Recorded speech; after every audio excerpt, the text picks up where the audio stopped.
আমি টক ডাল করছি। হ্যাঁ, সর্ষে তেল গরম করে সর্ষে ফোড়ন দিয়েছি, শুকনো লঙ্কা ফোড়ন দিয়েছি, দিয়ে সঙ্গে সঙ্গে ঢেকে দেবে, নাহলে চোখে মুখে ছিট করবে। এইবারে আমগুলো খুব ভালো করে ভেজে নিচ্ছি, খুব ভালো করে ভেজে নিচ্ছি।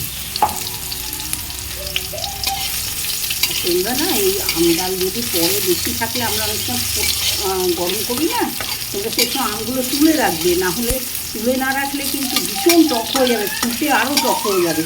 এগুলো পরে অন্য কাজে লাগবে, এগুলো পরে বাসন টাসন মাজার ক্ষেত্রে পিতলের বাসন টাসন মাজতে পারবে। আমি যেটা করি কিছুই ফেলা যায় না। এই যে আমটা খুব ভালো করে ভেজে নিচ্ছি। এখন নুন হলুদটা দিলাম না, তেলটা তাহলে বলতে কেমন হয়ে যায়। এই যে আমটা দেখো খুব ভালো করে ভাজা হয়েছে। অনেকে কী করে বলতো, কাঁচা আম দিয়ে দেয়, তারপরে প্রেশারের মধ্যে ডালের সঙ্গে আম দিয়ে দেয়, দিয়ে বলে দিদি ভাই কী টক হয়ে গেছে। ও তো টক হবে, ওরম করে করলে হয় না।